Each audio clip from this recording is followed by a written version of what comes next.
Estamos acá en Backup Marketing, el podcast de Multimedios. Mi nombre es Adrián Morazán y hoy me acompaña Marcelo Burman de Conecta B2B. Marcelo, ¿cómo estás? Hola, Adrián, qué gusto saludarte y a tu audiencia también. Justamente, bueno, de verdad que es un honor. Tenemos rato de estar compartiendo en eventos y para contarles, Marcelo es uno de los principales conectores de empresarios y empresarias de la región. Y tal vez por ahí va la primera pregunta, Marcelo. ¿Qué significa conectar tantos empresarios y empresarias en tantos países? Porque no es igual, ¿verdad? No es fácil considerar hacer un negocio en un país y ya de por sí en un país hay muchas culturas y ahora, ¿qué significa conectar tantos negocios del sector empresarial en una región? A ver, para empezar empiezo contándote qué es un poco Conecta B2B. Conecta B2B es una empresa de medios que nació en ese mundo analógico de revistas con la publicación IT Now, Mercados y Tendencias, Construir, y que fue evolucionando conforme fueron evolucionando las tecnologías, los mecanismos de comunicación y las diferentes plataformas. Entonces, de revistas pasamos a plataformas digitales, de plataformas digitales a eventos presenciales. La pandemia nos obligó a reinventarnos, a todo nos obligó. Pero fue quizás el mejor aprendizaje que tuvimos y tal vez después de terminar de contarte qué hacemos, te explico por qué lo digo de esa forma. Y hoy lo que estamos haciendo es eventos híbridos donde los tenemos en forma presencial, tenemos una interacción digital en el evento presencial y también la transmisión virtual. Y esto lo hacemos en todos los países de América Central y el Caribe, en 8 países estamos, con las comunidades IT Now, Mercados y Tendencias y Construir, y eventos como el Tech Day, el Cyber Security Summit, el E-Commerce Day, Evolución Pyme, Banking Tech Summit. Hacemos cerca de 50 eventos en el año en todos los países. Y te comentaba que para nosotros la pandemia fue clave porque nosotros veníamos de una época muy difícil que fue la transformación de la industria del impreso con las revistas. Para nosotros fue una caída enorme cuando de repente las agencias y las empresas en su conjunto dicen ya no hay más presupuesto para medios impresos. Y cuando ya empezábamos a ver la luz con un plan de eventos presenciales, como 40 eventos para el 2020, llegamos a hacer en Guatemala el 6 de marzo 1 y el 18 era el siguiente y ya no se hizo. No. Pero ese fue quizás la mejor enseñanza que tuvimos, porque fue entender que nosotros no hacíamos eventos, claro, así como no hacíamos revistas, sino que lo que hacíamos era conectar audiencias de valor a través de contenidos que les sean relevantes a cada una de esas audiencias. Y a partir de eso podíamos hacerlo en cualquier plataforma. Sí, obviamente, sí, claro. Suena fácil decirlo, no es fácil hacerlo, pero el corazón no estaba en el qué, estaba en el para qué. Claro, en el propósito. Muchas veces hablamos de eso, ¿verdad? Cómo la empresa tiene que irse volcando hacia su propósito, que es lo que lo hace no solo diferente, sino que hace que las personas puedan, digamos, de alguna manera sentirse empatizadas, ¿verdad? Tener empatía por ese negocio, por esa empresa, y realmente unirse a su causa, ¿verdad? Exactamente. Porque si me hablan de que esta empresa va a unir a otros empresarios, claro que me sumo. Y justamente, Marcelo, hablando de eventos, ¿cuál es ese evento que usted dice? Siempre estamos hablando de ese evento, de ese evento tan particular. A ver, para nosotros el evento más grande que tenemos es el Tech Day, que por cierto la comunidad IT Now este año 2025 va a cumplir 20 años. Wow. Y lo que hacemos es transformar el Tech Day en Tech Week. Entonces, claro, en cada país van a ser 8 semanas del año con eventos que reúnen al mundo TI en cada uno de esos países, al TI corporativo. Somos muy cuidadosos de entender que el mundo TI es muy grande. Una nevera también es TI, un televisor también es TI. Nosotros eso no lo tenemos en nuestros eventos. Claro. Nosotros vamos al B2B de este mundo de tecnología, pero ese es nuestro principal evento, por supuesto. No, y decir 20 años, como dice usted, se dice fácil. Va a ser un evento durante 20 años que se mantenga, pues ya de verdad que es un récord. Y justamente en esta idea de mantener las cosas, ¿qué es lo más difícil, digamos usted, qué consejo nos pudiera dar al sector empresarial, sector pyme, sobre la idea de conectar? ¿Qué es lo más difícil a la hora de conectar audiencias, de conectar al público con el evento, tanto en híbrido como en presencial, ¿verdad? Creo que lo más importante, esto lo voy a hablar desde el lado del organizador del evento, por supuesto. Lo más importante para nosotros es tener claro a quién vamos a traer en cada evento. La foto puede verse muy linda, con mucha gente, y uno puede decir, uy, mirá, estuvo lleno de gente, sí. Pero no era gente de valor, no eran tomadores de decisión. Nosotros somos muy cuidadosos de la audiencia que traemos a cada uno de los eventos, porque esa es la clave del éxito. No es llenarlo de gente, sino llenarlo de gente de valor, llenarlo calidad. de gente de tomadora de decisiones. Y creo que esa es la principal clave. Si hacemos el Tech Day, saber que es un IT Manager, un CIO, un CTO. Si hacemos el E-Commerce Day, es el dueño de un retail. Si hacemos el Cyber Security Summit, es el que está encargado del tema ciberseguridad en las empresas. No es todo el área TI. El área TI es muy grande, pero traemos al que tiene que ver con eso. En especialización, ¿verdad? Una vez sale a relucir una vez más el tema de especialización y de cómo ya ahora no se trata simplemente, como dice usted, de aglomerar gente, sino de ser específico y decir, ese es el conector. Exactamente. Que necesito. Eso del lado del, pensando en el patrocinador, que al final es el que paga el evento muchas veces. Y al que le interesa que lleguen cierto tipo de personas. Pero para qué, yo siempre digo que nosotros en Conecta tenemos dos tipos de clientes, los que nos pagan con plata y los que nos pagan con tiempo. Claro. Y los dos son igual de importantes. Sí. Si no tengo ese cliente que me paga con tiempo, que decide venir todo un día a mi evento, no tengo al otro que me paga con plata. Claro. Con lo cual... Que le interesa que ese se quede todo el día. Exactamente. Entonces tengo que curar el contenido, tengo que saber qué le voy a dar, tengo que cuidar cada uno de los detalles y hacer que esa experiencia en ese evento sea una experiencia que le agregue valor a esa persona que decidió invertir un día de su vida. Hablando de nuevo del concepto de lo específico, ¿qué le recomendaría al empresario o la empresaria que quiere desarrollar su marca en un sector particular? O sea, como en base a su experiencia desarrollando todas estas marcas y acompañando a las personas, ¿qué le recomendaría? No, básicamente que tengan muy claro quién es su audiencia y que dirijan el mensaje y el contenido a esa audiencia específica. Se comete el error, me parece muchas veces, de decir, no, mirá, hice, no sé, para hablar rápido de redes sociales, tuve tantos likes, pero ¿era de la gente que vos necesitabas? ¿Era realmente la base de gente o es tu familia, amigos y conocidos sí. Que hicieron que tu ego funcione bien? El like es ego, no es negocio. El número de fantasía, le decimos. Exactamente. Entonces, creo que para mí lo más importante es definir quién es la audiencia y definir cuál es el canal que van a usar para llegarle a esa audiencia específica. No pensar en grandes números, sino pensar en los números concretos de gente que realmente puede ser nuestro cliente. Y yo creo que en general el sector empresarial ha madurado en ese sentido porque ya la gente no tiene esos números de vanidad tan metidos como si lo tuvieron en algún momento. Y al final de cuentas, como dice usted, yo prefiero 10 buenos contactos, 10 personas de valor que una zona llena de personas que yo no sé si al final de cuentas son mi público meta, ¿verdad? En ese sentido, don Marcelo, cuéntenos, porque ahora hay mucha tendencia a generar contenido, ¿verdad? Cada vez aparecen más personas que quieren generar contenido, pero no siempre les funciona. Igual gente que quiere hacer eventos, yo veo eventos de aquí, eventos de allá. En general, ¿cuál sería su recomendación ante las personas que están creando contenidos, ya sea personales, virtuales o a nivel de eventos? Yo voy a dar un ejemplo con algo que yo comentaba cuando hacíamos revistas. En mi mundo, por mis 30 primeros años laborales, estaban dirigidos primero en Argentina, luego en Centroamérica, vivo en Costa Rica hace ya 23 años. Siempre estuvo dirigido al mundo de las revistas. Y yo decía, porque todo el tiempo nacían y morían revistas, claro. Y yo decía, es que hacer una revista, incluso hacer las 5 primeras ediciones es muy fácil. No. Pocas cosas tan fáciles. ¿Por qué? Porque es llenar unas páginas de contenido y siempre vamos a encontrar algún contenido. Y tenemos esos conocidos que nos dicen, claro, yo te apoyo y te pongo la página de publicidad y qué sé yo, pero mantenerlo en el tiempo, nosotros, se me gastan. Digamos, ya deja de ser un tema de favor, tiene que ser un tema de retorno de inversión. Claro. Creo que lo mismo pasa hoy, que todavía es más fácil aún generar contenido, y ni que hablar hoy con inteligencia artificial, tenemos gente que piensa que puede generar esto muy fácil, pero mantenerlo en el tiempo, ser consistente en el tiempo, creo que es la clave para decir, voy a hacer algo en serio.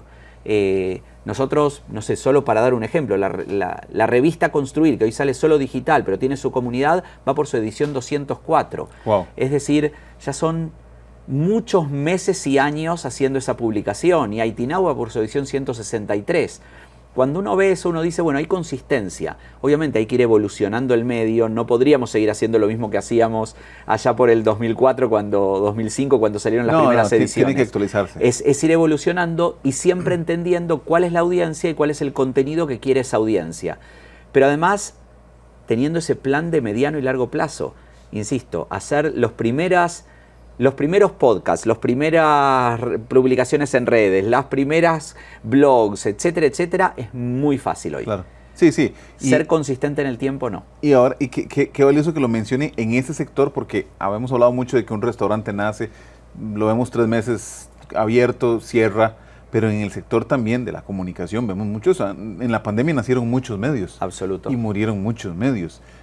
Muchos creadores de contenido, siempre doy esta estadística, ¿verdad? Spotify dice que la mayoría de los podcasters al episodio número 20 ya se rindieron.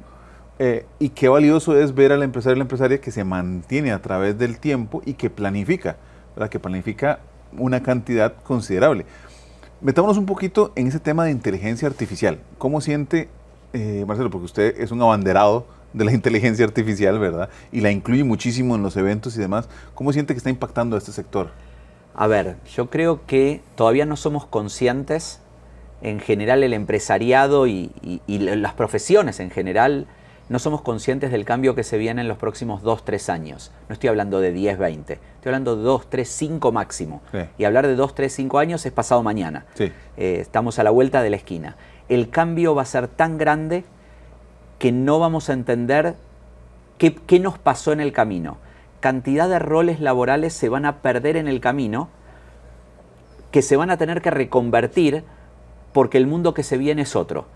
Vamos a tener asistentes de inteligencia artificial para prácticamente todo lo que hacemos. El problema es que no tenemos que hacer que nos lo haga ese asistente todo. Somos nosotros los que le vamos a pedir al asistente qué necesitamos y vamos a ver si lo hizo bien o mal. Todavía la inteligencia artificial, digamos, si nos metemos en temas técnicos, es lo que se conoce como alucinaciones, inventa demasiado, pero esto es como cuando contratamos a una persona, cuando contratamos a alguien para un rol laboral, ¿hace las cosas bien de entrada? No, tiene una curva. Tiene una curva y no despedimos a la persona, no decimos no sirve la persona, el primer error que cometió. En esto creo que pasa lo mismo. Y hay cantidad de roles, especialmente en esto de la generación de contenidos, que van a cambiar radicalmente en los próximos 2, 3, 5 años. Y son esas dos vertientes, porque por un lado está la creación de ese tipo de contenido, pero la frescura de la entrevista, de la charla en vivo, de tener al expositor, nunca cambia, ¿verdad? Siempre queremos tener de primera mano a esa persona y escucharla y compartir. Bueno, el podcast nace un poco así, ¿verdad? Con el objetivo de tener a grandes empresarios justamente que nos compartan esa experiencia. Pero hoy, por ejemplo, ya tenés herramientas como, no sé si conocés, Notebook LM, donde vos podés subirle un documento de 200 páginas y te produce un podcast sobre ese documento de 2 personas comentándolo. Ya ni siquiera es la explicación del documento. Es un podcast creado de Adrián y Marcelo hablando sobre el documento cuando nunca lo leímos todavía. Y con momentos para que se viralice. Y con momentos para que se viralice y tomando los principales contenidos. Entonces va a ser tanto más fácil crear contenido, claro, que más importante va a ser esto de pensar qué es lo que queremos hacer, para qué audiencia y cómo le llegamos a esa audiencia. Impresionante. Marcelo, hablemos de tendencias, pero hablemoslo después de esta pausa. Justamente usted que tiene brazos en cada país de la región, ojos, más bien oídos diríamos, en realidad, pues puede ir adelantando cuáles serían las siguientes tendencias. Hablemoslo justamente después de esta pausa. Mi nombre es Adrián Morazán, estamos en Backup Marketing, el podcast de Multimedios.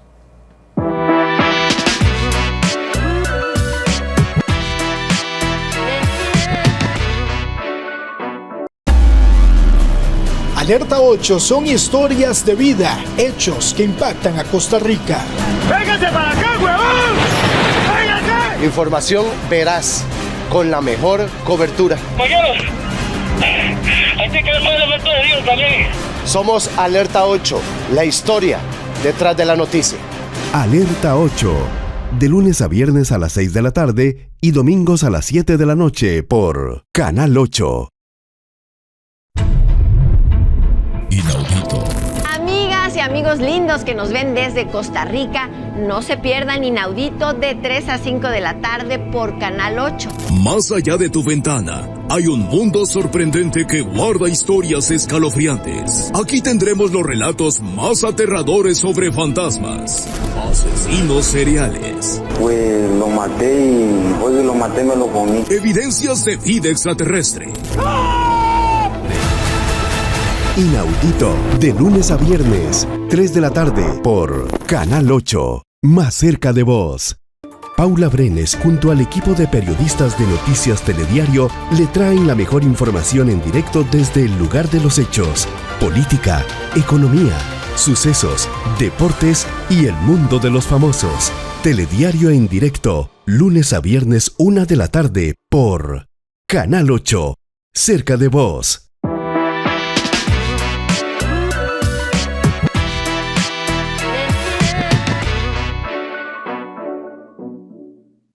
De nuevo con Marcelo Burman de Conecta B2Me. Marcelo, estamos hablando de la gran atención que puedes tener en toda la región y que justamente con esa atención estoy seguro que tienes un ojo para las tendencias. 2025, ¿qué grandes tendencias se nos vienen? ¿Cómo percibes el mercado? A ver, creo que el mercado está ávido de entender el nuevo mundo, como decíamos antes de la pausa, este nuevo mundo que se nos viene, la forma de trabajar en las empresas en general, y me atrevería a decir que en las pymes en particular, porque las empresas grandes a veces tienen este problema de tener que pasar por 18 millones de aprobaciones para cada herramienta que van a contratar, y además contratar una herramienta significa contratarla para N decenas o cientos de personas. Una pyme a veces es ese empresario que toma decisiones y va probando lo que le funciona. Ese empresario va a empezar a tener cantidad de colaboradores especialistas en diferentes áreas que le van a ayudar a hacer mejor su tarea. Entonces creo que la tendencia mayor va a ser entender cómo creo mis asistentes. Claro. ¿Sí? Asistentes que específicamente que me haga, por ejemplo, el análisis de las compras que hice el mes pasado. Entonces tengo un bot que me va a recibir todas las facturas que recibí en la empresa y me va a hacer un análisis de todo lo que pasó. Y voy a tener otro asistente que me va a decir qué contenidos de los que publiqué tuvo mayor engagement y cómo puedo reforzarlo para el mes que viene. Dije 2 ejemplos por dar N, pero son asistentes diferentes, uno de finanzas, administración, finanzas, otro de mercadeo. Creo que la principal tendencia que vamos a tener en las pymes de la región es a ver cómo hacemos más eficiente nuestra tarea sin incrementar nuestros costos, y esto va a ser usando N asistentes de inteligencia artificial. No, y como dicen, la inteligencia artificial no va a reemplazar a las personas. Personas utilizando inteligencia artificial van a reemplazar a personas que no la usan. Y empresarios que no la usen se van a volver poco competitivos. Totalmente, porque además los costos, yo creo que soy un creyente de que la inteligencia artificial ha hecho que las empresas que no estamos a un nivel tan alto tengamos acceso a herramientas que solo podían pagar antes las empresas de mayor nivel. Exactamente. Y eso que yo siento, una percepción, no sé qué opina usted, que muy poca gente está pagando las inteligencias artificiales. Me refiero a que se están quedando con una versión muy limitada de. Mira, eso es muy interesante lo que estás diciendo. Yo en cada uno de los eventos que hacemos, nosotros este año hemos hecho casi 50 eventos. Sí. De hecho 49, y el jueves que viene tenemos el número 50 y con eso ya es el que cerramos el año. Ya. Y lo que tenemos, siempre pregunto en nuestros eventos, levanten la mano los que ya usan ChatGPT. La diferencia entre principios del 24 a fines del 24 de cómo se usa, increíble. Abismal. La cantidad de gente, al principio te levantaba la mano un 15-20%, hoy te levanta la mano un 80%. Ahora, cuando les decís a ese 80%, díganme quiénes tienen la versión paga, que cuesta $20 por mes, y aclaro, no tengo acciones de OpenAI, me encantaría hacerlo, pero no las tengo, así que no estoy promoviendo su compra, pero lo cierto es que no llega a un 10% de la gente. La diferencia entre usar una versión gratuita y una versión paga es abismal. Totalmente. En las funcionalidades que nos da. Con lo cual, lo que tenemos que pensar es invertir en esos $20 por mes que nos van a ayudar a tener 30 asistentes diferentes. Es cierto, le vamos a tener que dedicar un buen tiempo a entrenarlo. Porque así como cuando contratamos a una persona, no nace sabiendo y la entrenamos, a un asistente vamos a tener que hacer lo mismo. Pero después nos costaron esos 30 asistentes $20 por mes. Pero es que además, cada vez que la usamos, tenemos que dedicarle tiempo a un prompt para asegurarse. O sea, el no pagarlo hace que yo cada vez que la use tenga que entrenarla. Absolutamente. ¿Verdad?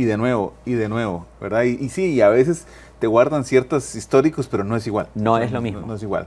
Y de verdad que se siente la diferencia porque siento yo que es una percepción mía personal de cómo el empresario nuevo se quedó en la idea de lo gratis, ¿verdad? Se quedó en la idea de que todo tiene que ser gratis.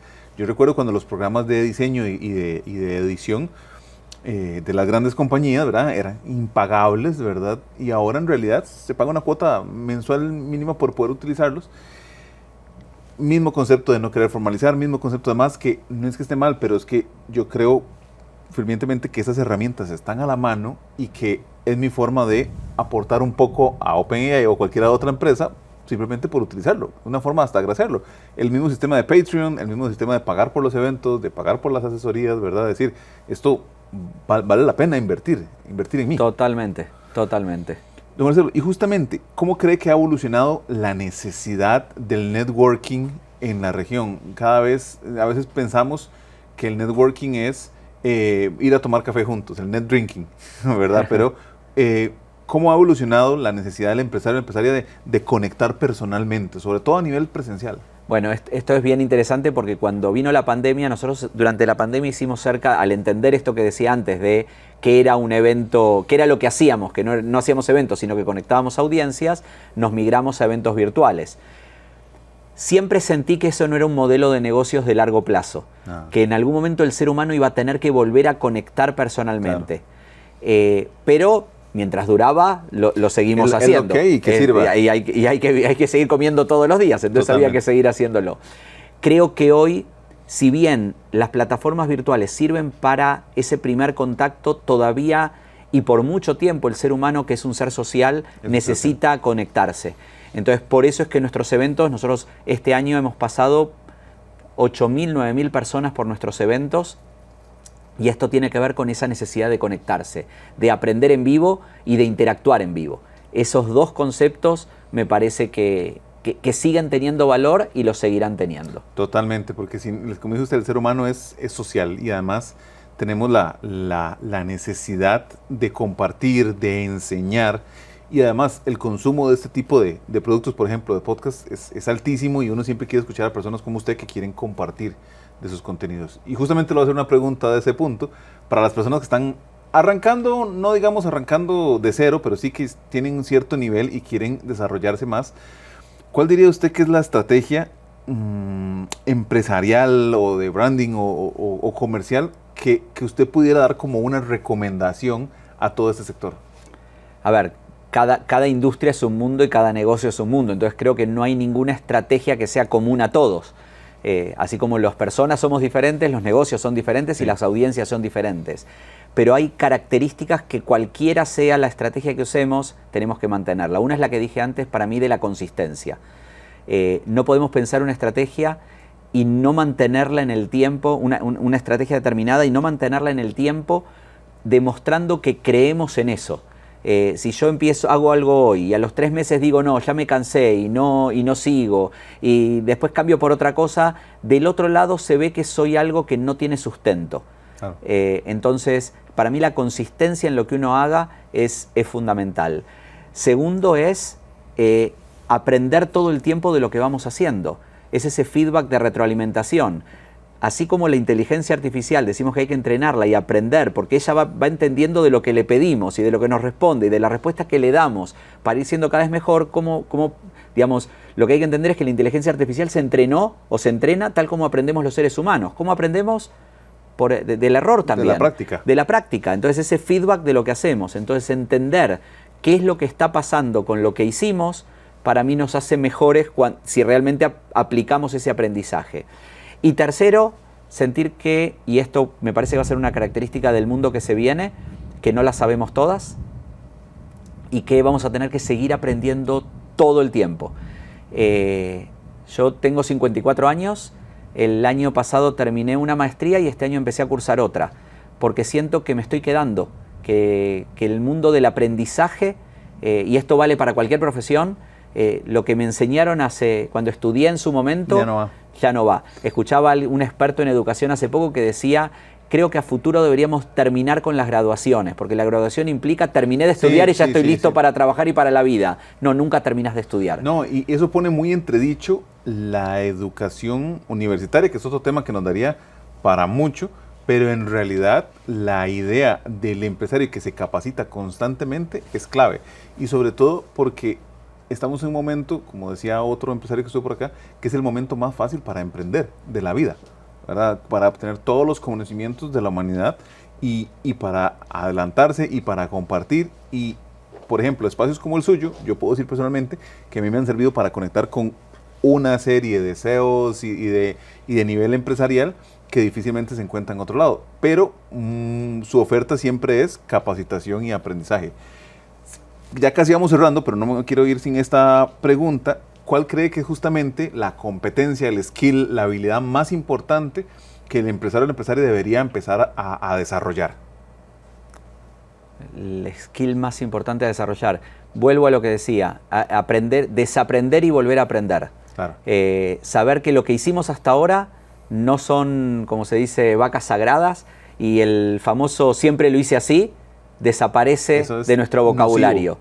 Ya, digamos, esto cambia tan rápido que el siempre lo hizo así hace que nos volvamos dinosaurios en la industria en la que estemos. Sí. Entonces, creo que el desaprender y volver a aprender va a ser una de las habilidades más importantes que tengamos a futuro. Sí, porque además, como dicen, ¿verdad? Los gerentes que no utilicen serán reemplazados por otros que sí. Absolutamente. Vamos a hacerlo para ir cerrando ahora sí, porque nos queda, el tiempo corre. ¿Qué consejo final le darían justamente? ¿Cuál es la clave para hacer networking? ¿Cuál sería su recomendación especial a las personas en general? Primero, que estén abiertos al networking, que sepan que, justo ayer escuchaba en un podcast que decían que el 60% de los trabajos que se consiguen hoy en día, de los primeros trabajos, perdón, se consiguen por relaciones. Y el 40% de los trabajos futuros que tiene la gente también se consiguen por relaciones. Es decir, que el networking nos puede servir para cualquier cosa que hagamos. Si además es nuestra propia empresa, qué mejor que conseguir a nuestros clientes por esa relación, porque cuando hacemos empatía con esa otra persona, tenemos una parte del recorrido ya hecho. Entonces, creo que a nivel networking es estar abiertos a conocer gente, a aprender de la gente, a interactuar con esas personas y a las oportunidades que se nos presenten. Y yo creo que, como dicen, ¿verdad?, que el día que se siembra, ¿verdad?, no es el día que se recoge, y el networking debe ser fundamentalmente la posibilidad de dar y compartir. Y como dice usted, justamente, esa empatía, esa buena relación, nosotros la tenemos con nuestros amigos, una familia, pero se acaban, ¿verdad? Y como dicen, es más fácil hacerse amigo de un socio, ¿verdad?, que volver a un amigo socio. Totalmente. Entonces, de acuerdo. Creo que definitivamente ese tipo de eventos y todo el desarrollo que están haciendo ustedes favorecen muchísimo ese espacio. Es lo que apuntamos. Gracias, don Marcelo, gracias por acompañarnos en este espacio. Esperamos que las personas que vean puedan buscar justamente de Conecta B2B y que participen, como yo lo hago, de todos los eventos, porque la verdad es que en todo Centroamérica, los que tenemos empresas en varios países, aprovechamos, ¿verdad?, y logramos disfrutar de esta dinámica. Don Marcelo, espero contar con usted en futuros episodios, y con esto nos despedimos en el Back Up Marketing, del podcast de Multimedios.